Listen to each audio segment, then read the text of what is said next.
Bonjour et bienvenue à la chaîne YouTube Enseignons le droit de l'homme, chaîne YouTube de l'organisation non gouvernementale Agence de diffusion du droit international humanitaire en Afrique centrale, en sigle ADIAC. C'est aussi votre chaîne YouTube consacrée à l'éducation aux droits de l'homme, à la diffusion du droit international humanitaire et à la promotion de la culture de la paix. Comme d'habitude, nous saluons tous ceux qui nous suivent, particulièrement nos abonnés, pour l'importance qu'ils accordent à notre chaîne YouTube. Notre organisation a pour mission la promotion du respect et de la protection de la personne humaine en temps de paix et pendant les conflits armés. C'est pourquoi elle s'est engagée pour l'éducation aux droits de l'homme, qui est l'un des moyens de prévenir les violations graves de ce droit. Comme nous avons l'habitude de le dire, dénoncer les violations des droits de l'homme, c'est bien, mais les prévenir, c'est mieux. Pour ce faire, l'éducation est un outil très important pour la prévention des violations de ces droits. Elle s'est engagée aussi pour la diffusion du droit international humanitaire, qui est l'ensemble des règles destinées à assurer le respect et la protection des victimes de conflits armés. Ces règles doivent être portées à la connaissance du public afin qu'elles soient connues et appliquées le moment venu.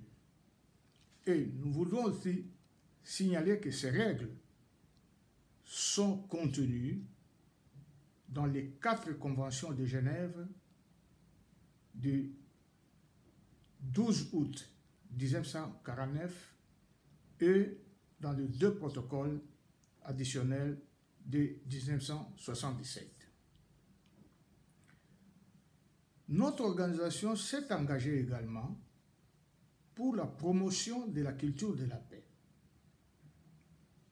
qui peut favoriser la convivialité et le vivre ensemble. La culture de la paix est une arme efficace contre la violence au sein de la société. Aujourd'hui, nous parlons de droit à un environnement sain.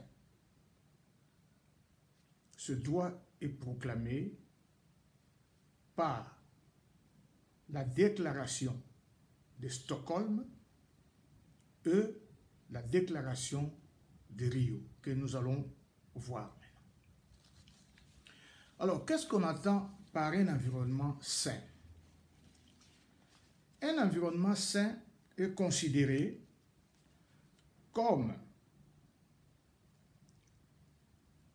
une condition préalable à la réalisation d'autres droits de l'homme, notamment les droits à la vie, à l'alimentation, à la santé et à un niveau de vie suffisant. Tous les êtres humains ont droit à cet environnement, c'est-à-dire à un environnement sain. Mais il n'y a pas longtemps que l'humanité a pris conscience de la protection, de l'importance de la protection de l'environnement et de la nécessité d'un environnement sain. Le droit à un environnement sain, comme nous l'avons dit, est proclamé d'abord par la déclaration de la conférence de Stockholm du 5 au 16 juin 1972 en Suède, qui a donné naissance au programme des Nations Unies pour l'environnement.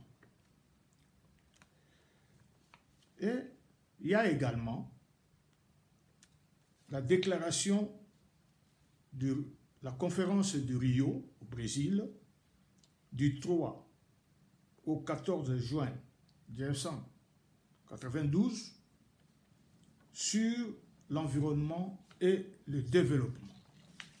Mais toutefois, dans le pacte international relatif aux droits économiques, sociaux et culturels du 10 décembre 1966, on trouve cet aspect, le droit à un environnement sain, particulièrement dans l'énoncé concernant le droit à la santé, qui mentionne que tous les États doivent assurer la réalisation du droit à la santé en garantissant, entre autres, l'amélioration de tous les aspects de l'hygiène du milieu. Chacun a le droit de vivre dans un environnement favorable à sa santé et à son bien-être. Ainsi, les États sont appelés à prendre des mesures concrètes individuellement ou dans le cadre de la coopération, en vue d'élaborer, d'appliquer et de maintenir des cadres appropriés pour réunir tous les éléments nécessaires à un environnement sain et durable, englobant l'ensemble du monde naturel. Les États devraient garantir un environnement sûr, propre, sain et durable afin de respecter les droits de l'homme et de leur donner effet. Ce droit à l'environnement sain, nous pouvons l'affirmer, trouve son origine dans la conviction selon laquelle le développement de l'être humain nécessite un environnement harmonieux. Mais certains pensent que la défense de l'environnement peut avoir des conséquences, notamment l'abandon d'activités de production liées aux ressources naturelles. D'autres, par contre, avaient la conviction que le développement économique et industriel de l'humanité impliquait l'appauvrissement et la dégradation des ressources naturelles de la planète. Alors, la déclaration de Stockholm que nous avons mentionnée si haut proclame la liberté, l'égalité ainsi que des conditions de vie satisfaisantes reconnues comme des droits fondamentaux dans un environnement avec une qualité permettant à l'être humain de vivre dans la dignité et le bien-être.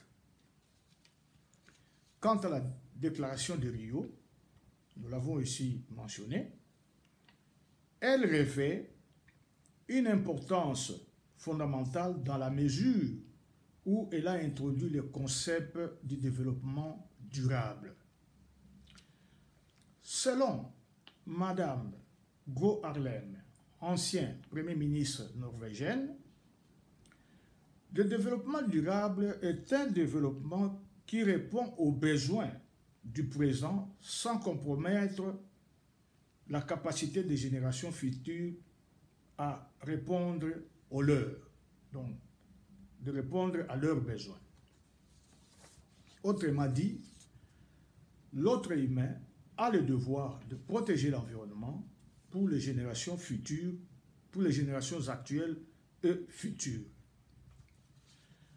La déclaration de Rio préconise la préservation des ressources naturelles du globe, y compris l'air, l'eau, la terre, la flore et la faune, et particulièrement les échantillons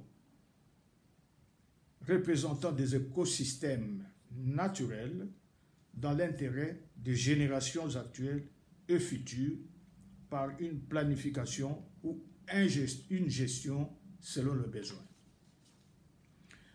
La déclaration du Rio du 14 juin 1992 affirme qu'il est indispensable pour le développement durable d'éliminer la pauvreté et de réduire les différences de niveau de vie dans le monde. Elle affirme aussi l'importance de la participation des femmes qui est essentielle à la réalisation d'un développement durable. Et elle affirme aussi que les États devraient réduire et éliminer le mode de production et de consommation qui ne sont pas nécessaires et promouvoir des politiques démographiques appropriées. Le droit à un environnement sain est l'un des droits fondamentaux de l'être humain.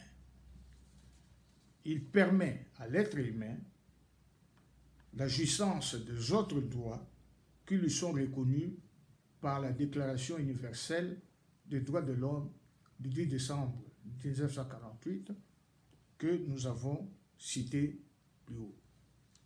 En effet, sans un environnement sain, la vie humaine est en danger permanent. Et l'être humain doit être conscient de l'importance que revêt l'environnement naturel pour sa vie. Dans les cas contraires, il creuse sa propre tombe. Et voilà ce qu'on avait à vous dire en ce qui concerne le droit à un environnement sain. C'est un droit très important que nous devons auquel nous devons tenir compte. Nous vous invitons à aimer cette vidéo et la partager. Nous vous invitons également à vous abonner davantage à notre chaîne YouTube Enseignons le droit de l'homme, qui vous permettra de connaître vos droits en tant qu'être humain. Et pour plus d'informations concernant notre organisation, Agence de diffusion du droit international humanitaire, nous vous prions de consulter notre site www.adiac.org et nous vous remercions. À la prochaine.